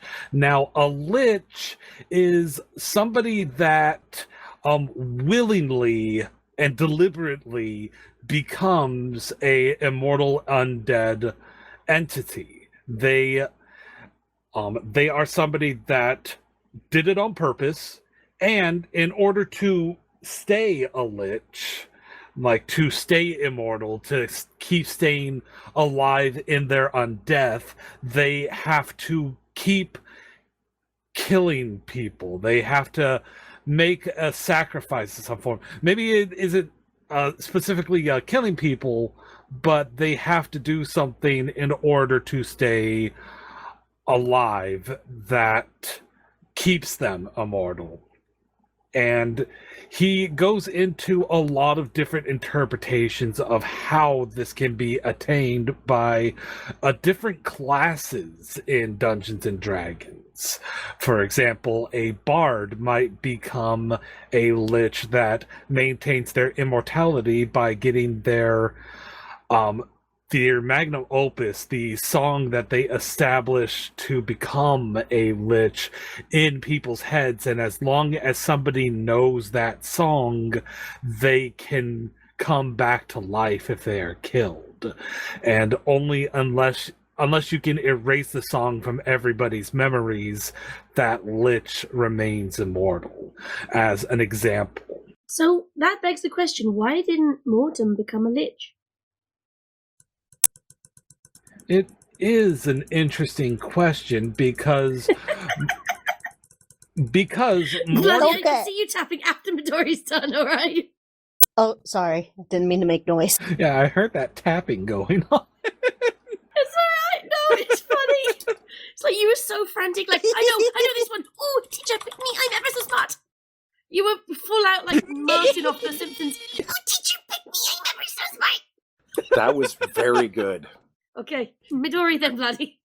Okay, so the fact that he hasn't become a lich yet is quite interesting because he already has let go of a lot of his humanity, but maybe that humanity is still there to some degree because he does regain some of it at the end of the story, actually interacting with living people. It seems like he, to some degree, is very long-lived, but it's hard to be entirely sure because it's never explicitly stated. But maybe he's just not willing to go through the process of becoming a lich. Like, maybe it's a pain in the ass, you know? It seems like the reasoning that this Why did character you become a gets- lich? Oh, it's too much effort. It's such a Like, drag, man. Like, I have to drink all this embalming fluid, and like I just don't have the stomach for it right now. But Vladdy, I'd love to hear what you think. It's so much funnier with the in and out. It's like a weird kind of like SOS. What's keto? Oh, it's Granny trying to use a phone. Holy shit. Is this? Yeah. So, Vladdy, would you like to say your opinion now? So he says in the story that that ironically he's a necromancer that's afraid to die, and like I said, you have to die to become a lich, and while you might come back to life, what if he messes it up and doesn't come back and just stays dead? That might be the fear that keeps him from trying it at all. And it's just like, yeah, no, I got my long life here. I'm good looking old. Very true. That's a good point. Ilya, would you like to weigh in on this? Well, I too didn't know what a lich was before this conversation. You and me both. I'd say just wasn't necessary. I mean, he seems to be doing all right. He is not pretty, though. He's ugly. He says so himself. So, that was one of the things about whether he was a pony. I don't see ponies with wrinkly skin hanging over their eyes where they can't see, you know. So, I consider him something of an anthropomorphic creature of some sort. Probably easier to kill those two if you're a pony rather than killing ponies. I'm just trying to read through the story really quickly because I swear there was one line that made it sound like he might have once upon a time been pony-esque, and I'm trying to find it. Just a reference to himself. It was a throwaway thing, and I remember when I read it. Yeah, I thought I'd like to hear that. I thought that, and I'm trying to find it. I've been trying to find it this whole time. That's why I've been unreasonably quiet. That's right. Give him something to do, and he'll be quiet. I think Clever, you're the only one who hasn't responded to this question yet. So Clever, and then Vladdy, because I saw you tapping. Well, if I could ever find the mention in the text that I, sorry, my texting and anyway, if I could ever find the mention in the text, and I'll probably keep looking for it even once we're past this question. If I do find it, I'll make sure to alert everyone, because I got the sense initially that, because I was trying to figure out what Mort was, and I wasn't entirely certain if he was like an evil pony or if he was like something else. And the description of him personally, he doesn't really describe himself exactly, except when he talks about how tired he is and how he's got all these wrinkles. But I think that's an interesting question in that, you know, is he a pony gone awry, or is it genocide, right? I think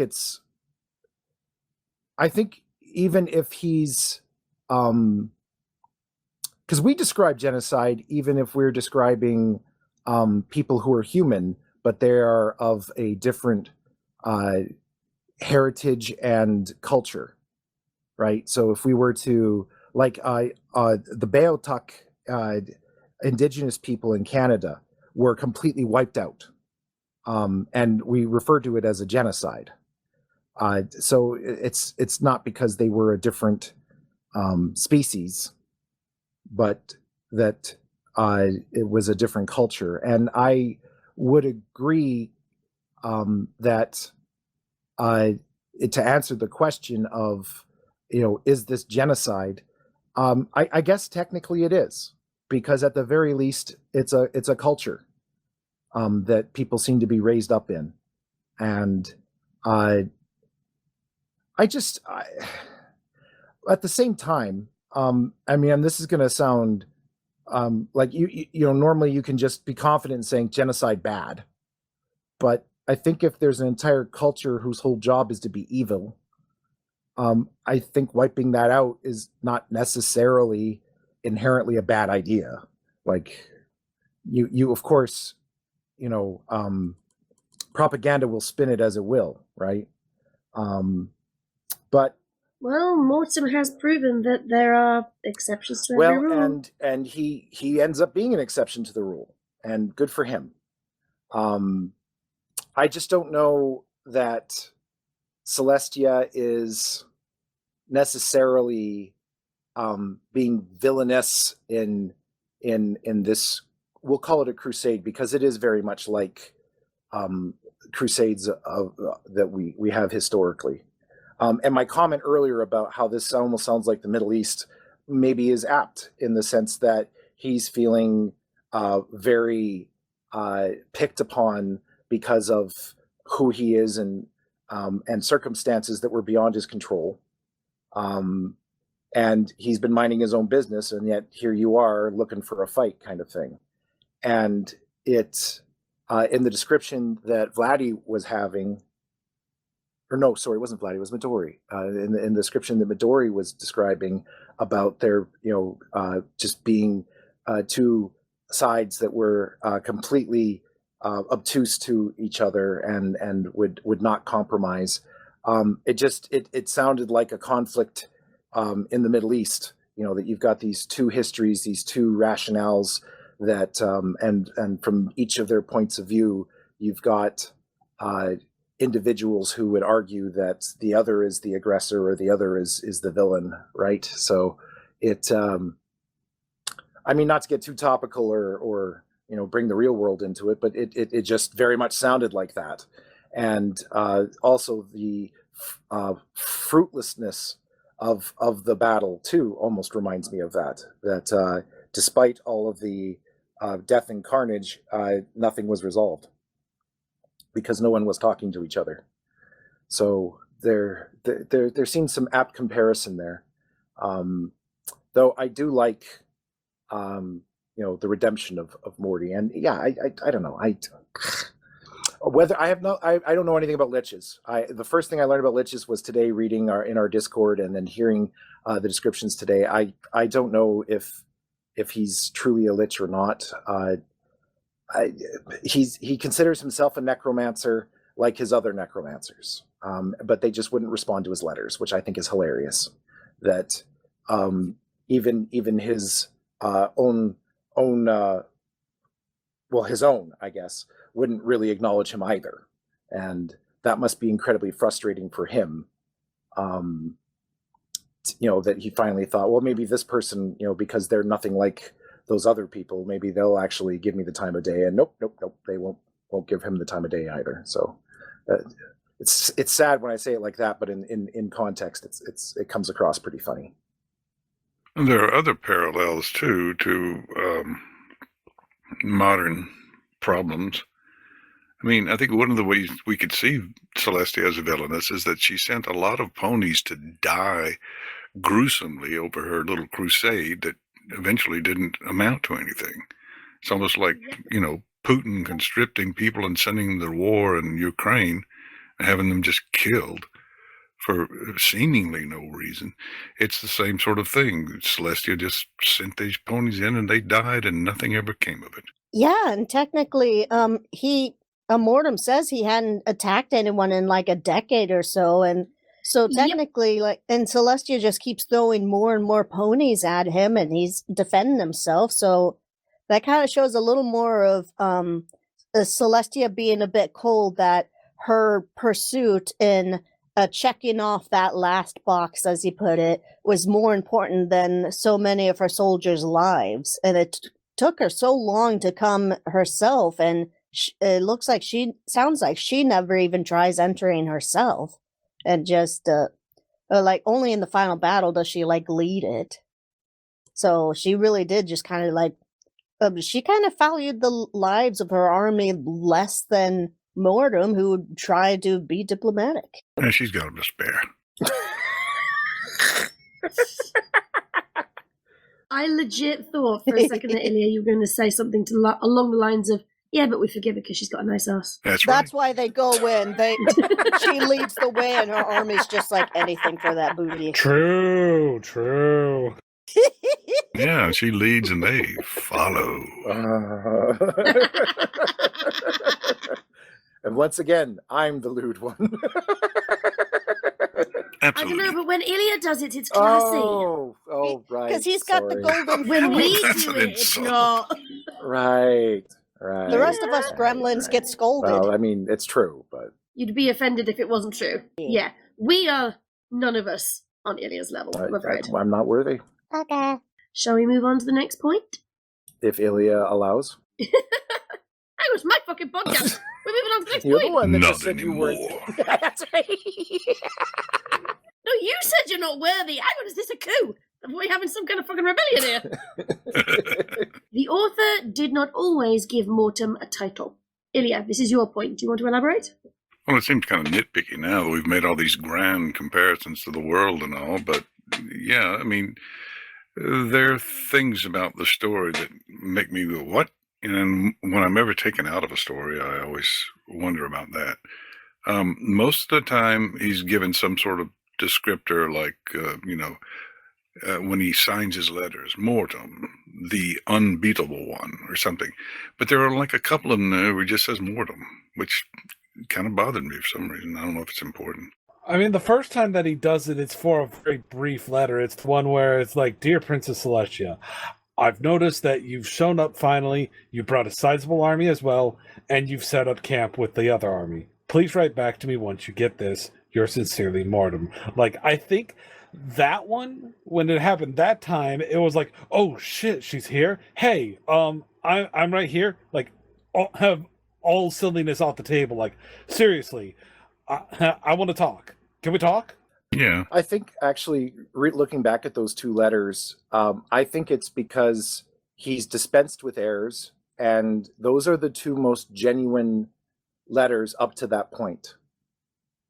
He's not trying to intimidate her. He's not trying to use one of these ridiculous titles that he's got. He's just Mortem, like, let's talk. And so in the first one, it's quick, please write back, because he's actually hoping that she's come maybe to communicate. And then the next one, he understands, he knows she saw it, he saw her read it, but, you know, he realizes that, or finally, it's like, okay, you have no excuse. Like, I've tried to give you every possible benefit of every possible doubt, but it's clear now this was just a part of a crusade to kill all necromancers, right? And there's no there's no pleading. There is pleading at the end, but there's no. It's not the same, right? Like, where he's like, let's talk and have tea. You know, it's like, please, Celestia. Like, he's being very earnest in the whole thing, and I think, Yeah, tea time's over. yeah, I can you give me that chance? And yeah, and it strikes me that this is where he's being his most earnest, and with no response to that, he goes back to using titles, but the titles now are about flaunting it in her face, right? I'm gonna be defiant to the end. I'm a very hard box to cross off. Will not come quietly, right? You'll not go quietly into the night. Yep. Rage against the dying of light. Sneak out a tunnel instead. Yep. get your undead to, you know. I must admit, I laughed way more than I should have when he said, I just decided to send the letter out the back passage. You guys attacked my back passage. That wasn't the joke they intended, You but I laughed. would. Yeah, that's true, I would. I did.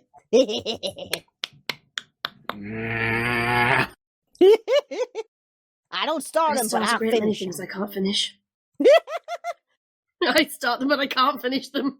That's what I have you for. So, it broke format near the end. Did anyone find that jarring? Ilya, I think I know what you mean, but do you want to explain what you mean by this? Yeah, there were two passages in where they weren't in the letter format. It was just a couple of reports by generals, and I don't know if we needed that. It's just sort of, I suppose it was a change in tone from him being in the tower to him being off 2 years later, but it kind of seemed a little out of place to me. Kileva, do you want to weigh in on that one?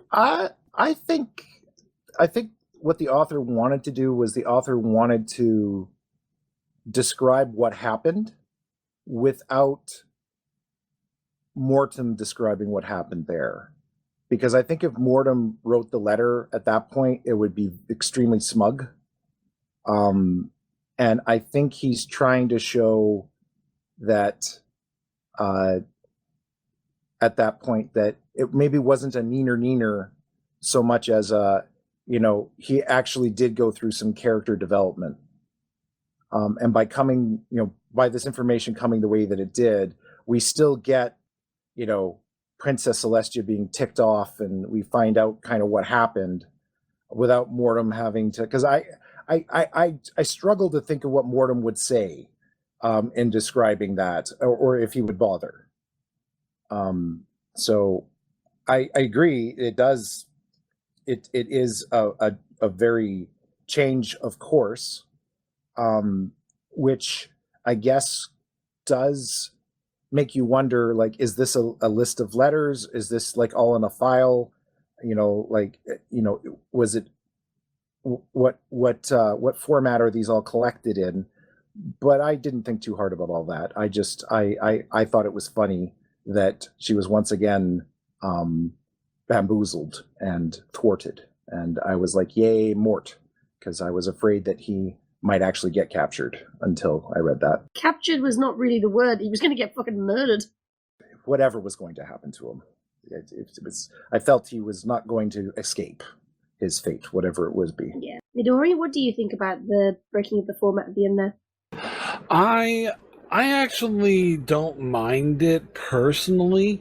I think that the one that comes off as like the after mission report, the one that like just kind of goes into like a checklist of details like 10th division and 2nd siege division reinforcements, like that one specifically I don't feel was necessary, but the next one, the report by General Swiftglide, that sort of gives a report about what happened after that previous letter from Mortem, because I don't feel like Mortem could tell us what happened during that scene without it being very expository and without him somehow having witnessed it, which at that point we now know he was long gone. So having one report from somebody else's perspective on the other side of things to basically explain that there was this massive fight that happened with an undead horde surprise attack and Mortem managed to get away. I think that was a good choice, honestly. And maybe the highly detailed checklist report before that was to prepare us for the fact that it wasn't going to be a letter from Mortem that one time.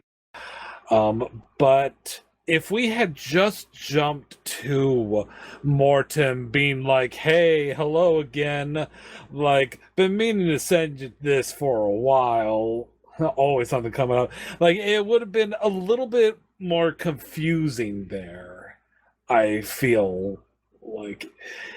I think that it set up that final letter where he takes on the title of the Last Necromancer. I think it set it up very well. So you think it needed to be done in written form rather than narrative? Well, how would it have been done narratively in this case? You simply introduce a narrator. Yes, So you think it should have been done third person, not first person? I think that it was better done like in a similar vein as the rest of the story, because there hasn't been a narrator up to this point. So to randomly have a narrator in the middle feels a bit weird. That would have been almost more jarring, hey? Yeah. Well, they could have had a narrator up front, and then the missives, and then another narrator. Okay, well, yeah, if they had prefaced the whole thing with a narrator, maybe.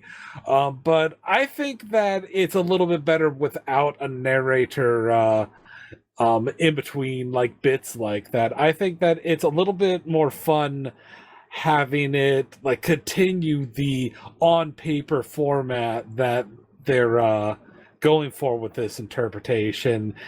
And I like how they decided to go about it. It's a little bit different, and sure, it might be a little bit jarring, but it's not as jarring as going back to a more regular and default format would be after so long of a series of letters. Yeah, I like the idea of this being in a file somewhere and found later. You know, here's this file of what happened in this thing. That's kind of neat. Yeah. Yeah. Yeah. Was expecting a little yeah from Laddie there. Yeah. There we go. Yeah. Yeah. Your years are always so cute when we do my editing. I'm like, oh, there's one. Yeah. Stop being adorable. You're giving me diabetes. Diabetes. It was the adorable mosquito again. Okay, I'm done. Just Just to fucking imagine like some sort of like standard issue rainbow unicorn walking forward and glitching as they walk down a hallway like Bleep, bleep, bleep, bleep, bleep, bleep, bleep, bleep, bleep. That's all, folks. It was like something out of, well, it wasn't until Clever did that, it was something like out of MLP Infection AU. Suddenly like zombified Flurry Heart coming down the corridor. There's Vladdy. Because you are canonically a Flurry Heart voice. And I keep listening, Yeah. and I'm like, God damn it, it sounds so stupid. It just sounds like me. What the fuck? But that's why I cast you. Because that's the voice that I hear when I write for that character. You forget, I literally wrote that character for you. Wait, really? Yeah, that's why I never held auditions. I just asked you. I don't know what I would have done if you'd said no, actually. Like, in retrospect, that was a very dangerous choice. To write a character and then go, right, I've written this for you, so I need you to play it. What do you mean you won't? You rely so heavily on my fangirlness to be like, yes, senpai. Whatever you say, senpai.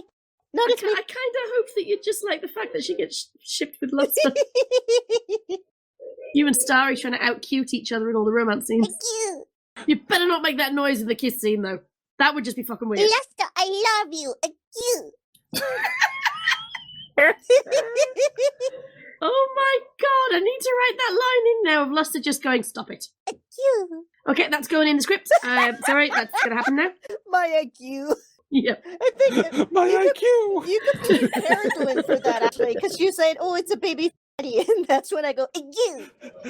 I've not been able to stop ever since, so I just now always go, you. That's why we miss Caradwin. Caradwin, you need to come back from your friend's birthday. Come back. Kendrick, come back. Whoa. Baby, You can come blame back. it all on you. Okay, I'll be serious now. Uh-huh. At least for 2 minutes. Okay, we have one more point before we spin the wheel. So, is Mort as dense as he seems? Clever? This is your point. You I want to never explain? got to talk about the format. Oh, sorry, I thought Let's you did. talk about the Sorry, format. rewind. Rewind. Blah, blah, blah. Taking a pencil to these cassette tapes that are apparently coming back into fashion. We're rewinding the tapes. We're going to record over it. Okay, so Bloody, it broke format in the end. Did you find that jarring? Not only a little bit, but I like that it added a little bit of suspense because you don't know if he survived at first until reading further in and be like, oh, we couldn't find him. And I'm like, yes!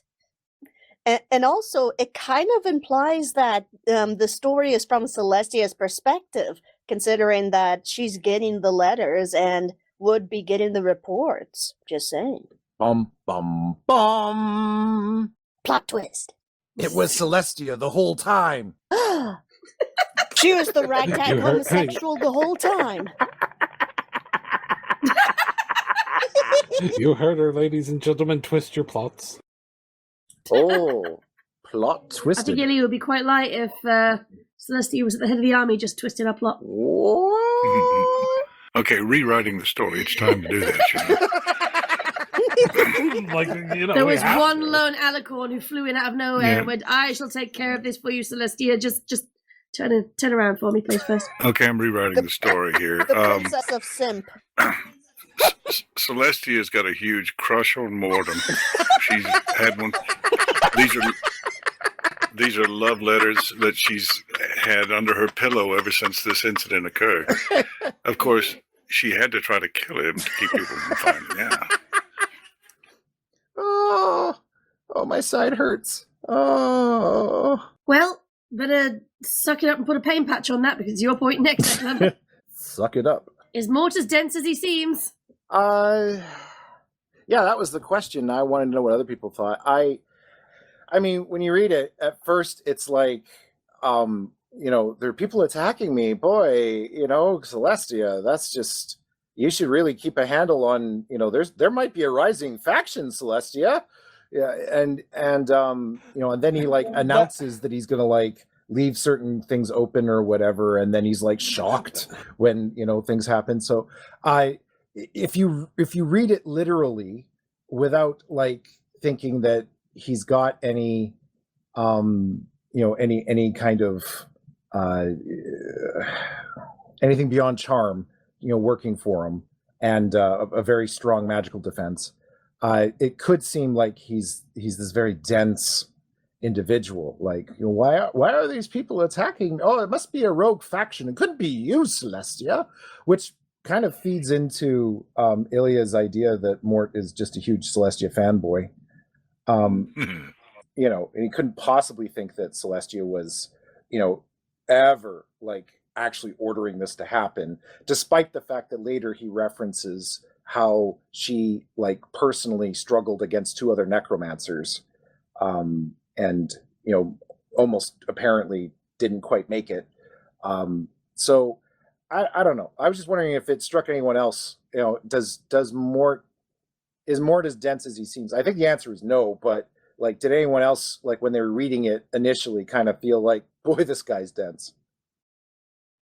I think his intelligence is in different areas. He is a master tactician, and he's very, very good at magic. He is shit at social skills. So you're saying he's autistic? So you know that joke you keep saying? Yeah, I was going to say, it was autism all along. I think It was autism all along. Yeah, I think in this case it might actually be true. He is, well, think about it. He's a savant. He hyperfixates. He has trouble with empathy, but not to the point where he can't feel things, just that he has trouble with them. And he is so unbelievably happy when he realizes that he can feel things for other ponies. He just hadn't found the right ponies. Yep, autistic. Or any. Sounds like autism to me.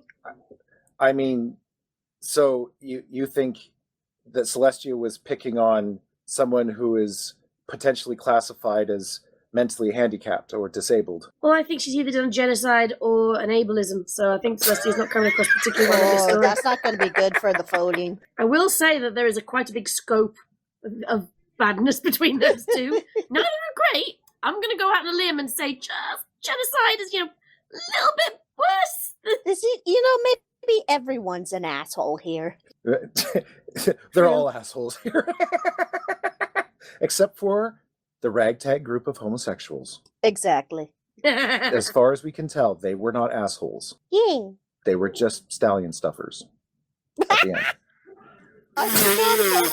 Oh my god, Ilya's wonderful joke comes back again. Right.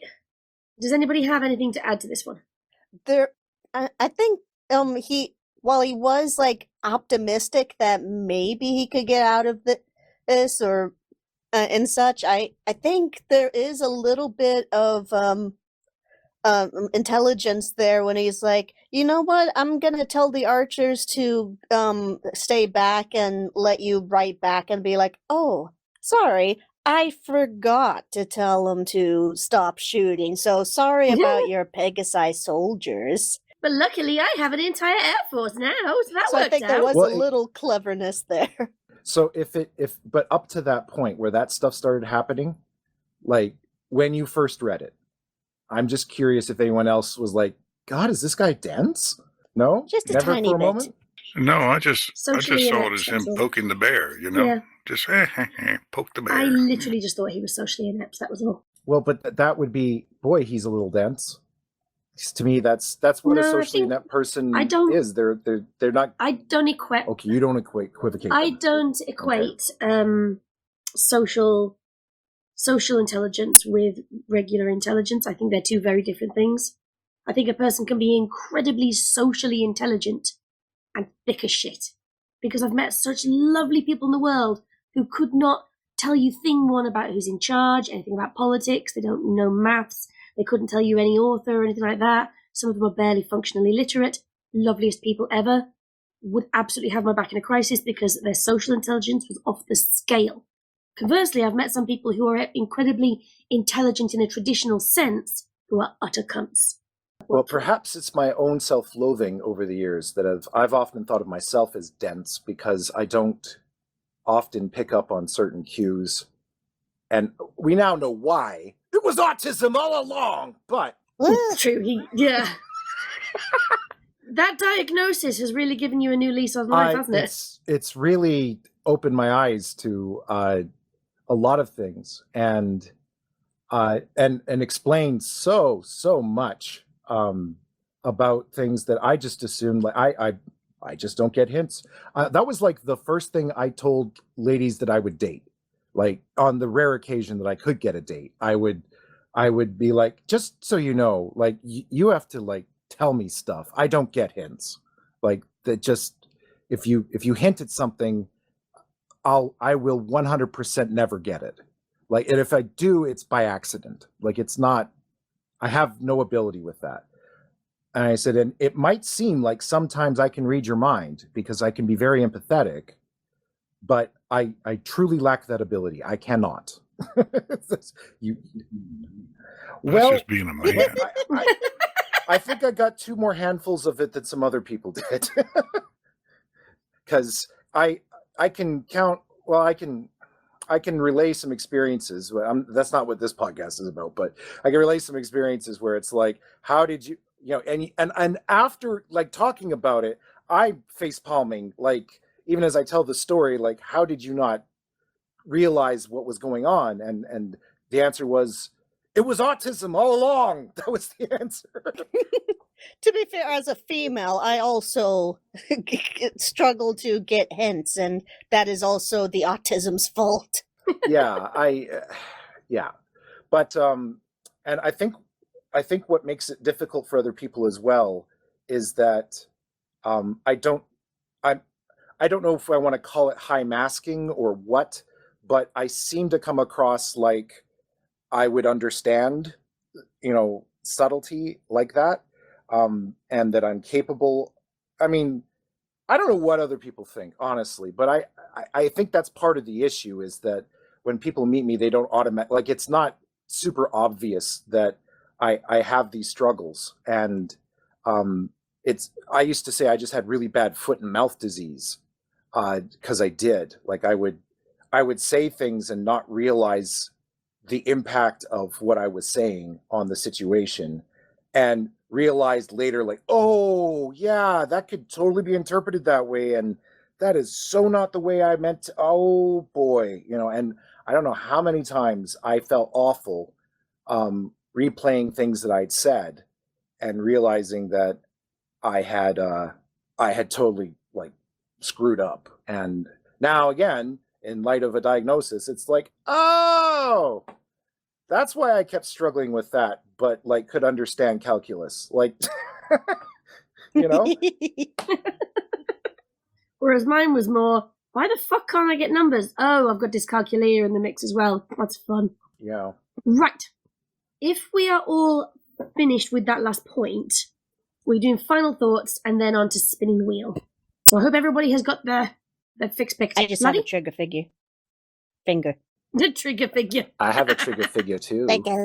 No, Celestia is the one who has the triggery figure. Oh, and guess who's triggered? Yeah. It's Ilya.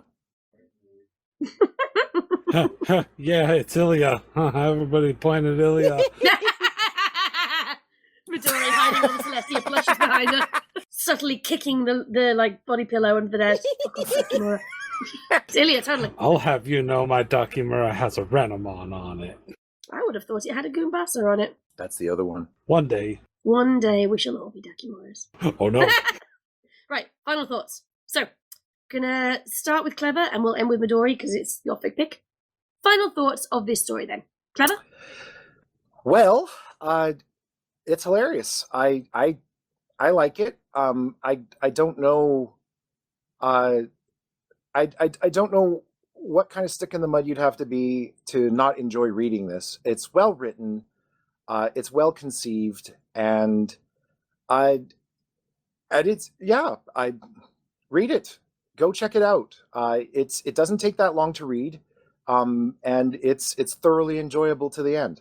So if you haven't already read it and you've listened to all of this, go read it and get all the inside jokes that we've thrown out there. That's what I'd say. Do it. Do it. Read it. Ilya? I highly recommend it. It's funny in a sort of clever kind of way, and it's just the right length.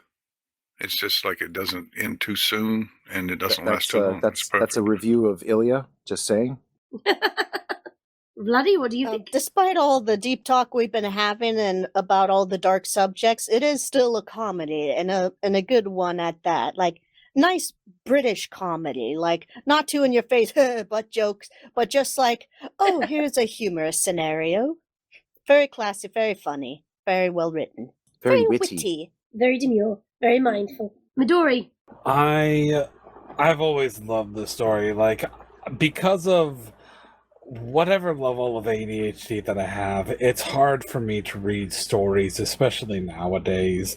But like, what few stories that I was able to devote a lot of my time to, like, say, the Wheel of the Butterfly, like, I love stories that actually grab my attention enough to delve into them. And this one isn't super long.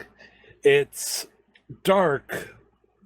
It's slightly dark, but in such an enjoyable and fun way. Like, it's so clever and silly, and I always had a good time with it, especially with Aaliyah's interpretation, reading the story. Like, that just makes it like 10 times more fun. I love this story. I loved being able to share this story with you guys. I'm surprised that a number of you hadn't heard of it before, and to open your eyes to it and to see you all enjoy it so much was really a treat for me. Given that it doesn't always work out that way for me when it comes to stories or artwork or whatever have you. And talking about it here has even expanded my own interpretation of the story, and even now, I just still absolutely love this classic. Okay, so if you would like the sound of what we've talked about, go and listen to it on Ilya's channel or read it on Fanfiction. Definitely give the author a like.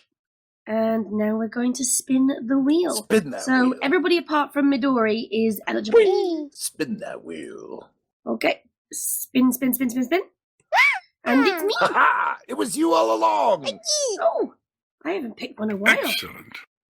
I have actually thought about this beforehand, and I had picked one before Wouldn't today. it be funny if you hadn't and you'd been giving us all the gears? Because that would be funny. With me, it's more a problem of I have to narrow down, because there's legit 3 I've had in the back of my mind for several podcasts going, oh, fuck, which one of those 3 am I going to pick? And I've decided to go with Spark Visions of Twilight by Tangerine Blast, which is an alternate universe. Do you remember when Twilight at the end of season 5 was popping in and out of different universes? Yes. And one was ruled by Nightmare Moon? Yes. It's what happens in that universe Oh. after Twilight's popped out and the rest of them go, the fuck was that? Well, that's a... Yeah, because Rainbow Dash remembers seeing Twilight when she was a foal and lost the race. Ooh. It's really good. It is 46,000 words, but What? there is an audio reading by Skidurama. Did you say 46,000? Yes, but there is an audio book, so you don't have to read it by hand, like with your eyes. 46,000? Yes. Okay. Why? 60,000 is our limit. Okay. All right. Yeah. Like I said, audio reading going to be what I put on my commute for the next week. I will link it in the chat. Okay. And with that, it's goodbye from me. Goodbye from Midori. Goodbye. Goodbye from Vladdy. Goodbye. Goodbye from Clever. Goodbye.